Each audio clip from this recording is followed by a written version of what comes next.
Okay, let's unpack this. If you're launching a supplement brand, the glamorous part is all the design, the logo, the marketing. The fun stuff. Yeah, the fun stuff. But the biggest hurdle, the place where most promising companies really fail, it isn't the formula itself.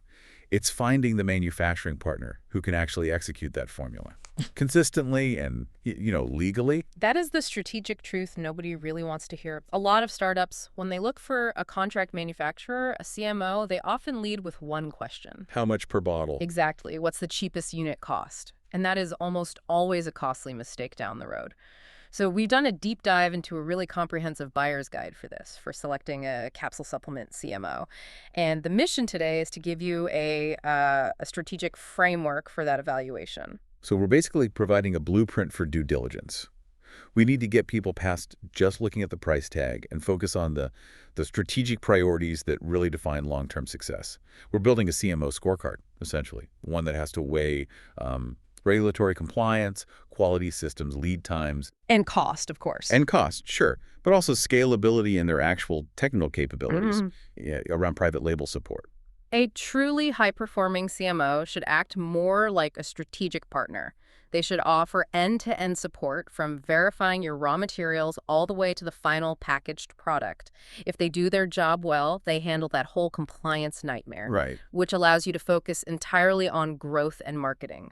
That alignment, that is the most valuable, intangible asset you are hunting for. Okay, let's start right at the foundation then, the non-negotiables.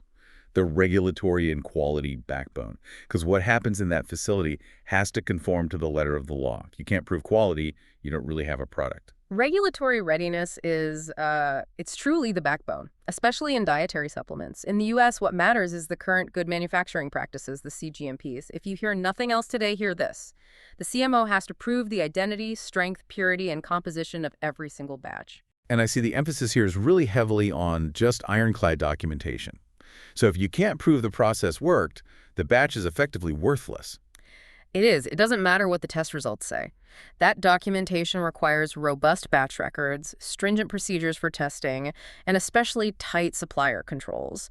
But if you're planning to sell into, say, the European Union, the compliance picture changes a bit. How so? If they pass U.S. standards, aren't they pretty much good to go globally? Not entirely, no. Yeah. The EU framework, it aligns more broadly with food safety regulations. So while safety is still paramount, the emphasis shifts, and it shifts heavily onto claims substantiation and traceability. Claims substantiation. It's not enough to say your product does something. Your CMO needs the systems in place to legally support the claims you make on your label in those specific countries.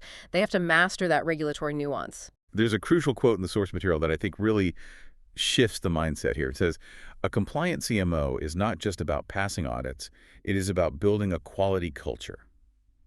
That suggests just relying on a certificate on the wall isn't enough. You're touching on the difference between a paper quality system and a functional one.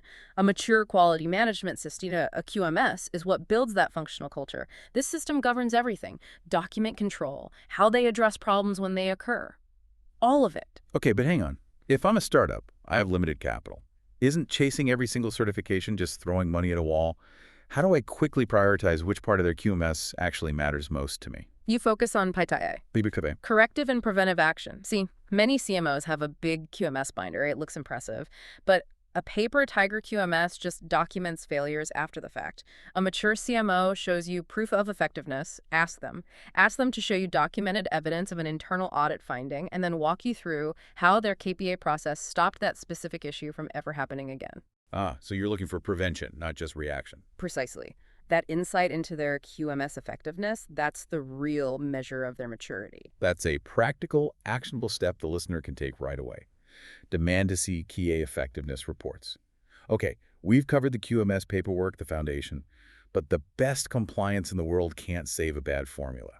So let's talk chemistry and the product itself. The brand owner has a critical choice right at the start, and that's the capsule shell. This is exactly where brand ethos meets manufacturing science. You have hard gelatin capsules, or HGCs. They're the traditional standard. They're reliable, cost-effective, and compatible with, the vast majority of minerals, vitamins, extracts. But the consumer market is clearly shifted. We see this huge demand for the clean label option, which means vegetarian capsules, usually HPMC or Palulin, and they instantly capture the vegan, kosher, and halal markets. They do, and that's a great strategic move. But here's where the technical decision becomes a major strategic risk if your CMO isn't an expert. And that's the ingredient detail that can impact quality. Vegetarian shells are just inherently more challenging to work with because of their moisture sensitivity and their unique hydration dynamics. So if I'm filling those shells with an ingredient that's highly hygroscopic, meaning it loves to absorb moisture from the air, I basically have a ticking time bomb inside my bottle. Precisely. We've seen cases where a product looked perfect the day it was released, but 6 months later, that moisture migration caused ingredients to degrade. Or change texture. Or even cause the capsule shell itself to get brittle or sticky. It could potentially fail stability testing down the road. So your CMO has to demonstrate expertise in humidity control throughout their facility, especially in the encapsulation and packaging zones. They must show you stability projections for those sensitive shell types. That makes perfect sense. So once that shell decision is locked in, what's the point of no return? Where does the process really lock in the quality or, risk failure? Walk us through the typical workflow. Well, quality starts the moment inbound materials are received and verified. The process then flows through blending, which is where you achieve blend uniformity. Which is critical for dosage. Absolutely critical for ensuring every capsule contains the intended dose. Then comes encapsulation, coating if that's applicable, sorting and inspection, and finally, primary and secondary packaging. I have to imagine the in-process checks during that blending and encapsulation are just everything. What are those key controls that maintain consistency? There are 4 critical measurements. We're verifying the capsule fill weight and density. We're confirming the blend uniformity before encapsulation, monitoring moisture content at various stages, and ensuring packaging integrity. And critically, whenever you change a formulation or modify equipment, you have to mandate process validation and change control. Why is that validation so important? I mean, I'm just moving from a small batch to a large one, right? Because you're preventing process drift.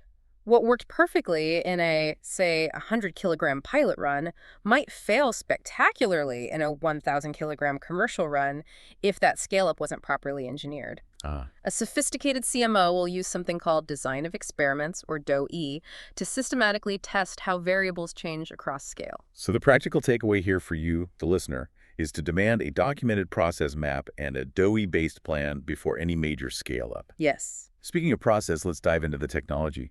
The actual machines required to pull this off consistently, poor equipment has to equal an inconsistent product, no matter how good the formula is. Absolutely. The equipment is a major quality driver. For encapsulation, for instance, why should a brand owner care about the difference between a rotary die versus a piston or cam mechanism? I have no idea. Well, simply put, it determines how fast they can run your product, and, more critically, how precise the fill weight is. And that precision directly impacts your margin and your ability to meet your label claims consistently. So better equipment means faster throughput and better dosage accuracy. A win-win. I'm guessing automation is key here to mitigate human error. It's essential. You want to look for automated features like inline fill weighers and capsule weight checking. This creates a real-time feedback loop that allows the machine to adjust instantly and maintain consistency. Also, look for comprehensive cleaning systems, specifically SIP/CIP sanitation and place cleaning in place. If the cleaning is automated, it drastically reduces human error and the risk of cross-contamination between different product runs. All this sophisticated equipment must require some pretty sophisticated data management. Which brings us to data integrity. In an age of digital records, what are the gold standards a CMO absolutely has to meet? They must adhere to what are called LCOA plus data practices. It's a checklist, really. It ensures the data is attributable, legible, contemporaneous. Recorded at the time of the act. Yes, recorded at the time, original, accurate, and the pluses covers things like completeness and security. This is, and I'm not exaggerating, the backbone of trust. So how does a CMO prove they're meeting LCOA plus AIR? They need validated digital systems. You want to look for electronic batch records, known as EBR systems, or manufacturing execution systems, MES. These are digital systems that replace paper batch records. They secure the data instantly, they log all user actions, and they prove that nothing has been tampered with. Trustworthy data shrinks cycle times, and it reduces your risk post-release. Because you can pinpoint exactly what happened, when, and by whom. Exactly. Okay, so once the product is manufactured, it needs rigorous testing. We've mentioned identity and strength, but what does a comprehensive QC/QA testing framework really look like? It's exhaustive. It's analytical testing for identity assay, which is the dose dissolution, which is how the capsule breaks down, the impurities, moisture, and microbiology. And that equipment we discussed. The facility needs robust validation protocols for it. This is the IQ-OQ-PQ process. Installation, operational, and performance qualification. Right. It's basically proving the machine works the way it's supposed to every single time under defined conditions. And they should also use that design of experiments, the DOE, to prove their process understanding and confirm that consistency. We've talked a lot about internal quality, but let's shift the focus outward for a minute. A brand's risk is often only as strong as its weakest supplier. How should a brand evaluate a CMO's own vendor management? This is a huge risk area, especially with global supply chains. A strong CMO needs rigorous supplier qualification. This goes far beyond just accepting a certificate of analysis, a COA, from the vendor. So they can't just take their word for it. No, absolutely not. They must be conducting their own regular audits, verifying the COA authenticity, because COA fraud is a very real concern in this industry, and monitoring performance using structured supplier scorecards and requalification programs. That makes the CMO's internal risk management a key part of your own brand protection. Let's switch to the contract. We already established that cost isn't everything. When you're negotiating, what are the strategic considerations that go beyond that simple unit price? You need to map out your total cost of ownership. This means factoring in setup charges, minimum order quantities or MOQs, serialization fees if you need them, and the cost of quality assurance and testing. And crucially, your contracts must define performance metrics, service level commitments for lead times, and have robust contingency plans for any supply disruptions. And I'd imagine IP protection is key if you have a proprietary formula. A must. Strong intellectual property protection clauses are non-negotiable. So we're really looking for a partner, not just a vendor, right? A partner who can manage growth. How does quality assurance support safe scaling up? Scaling up is where a lot of brands crash and burn. You need a CMO whose quality assurance leverages what we call quality by design or QBD principles. This means they're using tools like DOE to confirm that the product performance, things like dissolution and shelf stability, remains consistent across small pilot batches and massive commercial scale production runs. They prove the process is robust before you spend millions on raw materials. Okay, finally, let's look forward a bit. We're heading toward 2025. What major trends are shaping CMO selection that a forward-thinking brand owner really needs to be aware of? Digitalization and automation are accelerating. We are seeing rapid adoption of automated inline inspection systems, moving the industry toward real-time release testing. Say faster and more accurate. Faster, more accurate, and leveraging AI-driven anomaly detection to catch issues before they even become defects. This capability will soon separate the industry leaders from the laggards. And what about on the regulatory and consumer front? Traceability is paramount. Serialization and traceability systems are becoming crucial for rapid recall readiness and regulatory reporting. And finally, sustainability has become a core selection criterion. This includes verifiable practices around recyclable capsule shells, reduced packaging waste, and genuine energy efficiency in their operations. Because consumers are demanding it. Consumers are demanding that their brands reflect these values, and CMOs have to integrate sustainability into their supply chain or they risk losing business. This has been a true deep dive into the strategic guts of supplement manufacturing. The key takeaway seems simple. Selection requires intense, systematic due diligence. You have to evaluate the CMO's QMS maturity, their regulatory track record, and their capacity alignment with your growth plans. And we have some practical, actionable steps for you that go beyond just the sales pitch. Request a formal quality assurance tour. But, more critically, ask to review actual anonymized batch records from recent productions.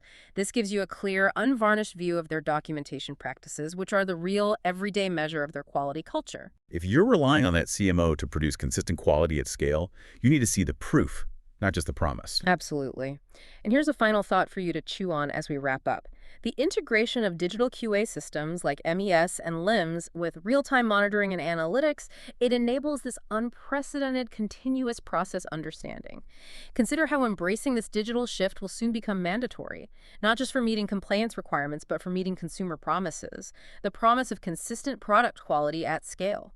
The CMOs who invest in accessing, validating, and analyzing data in real time, they're the ones who will define the next generation of high-quality supplement brands.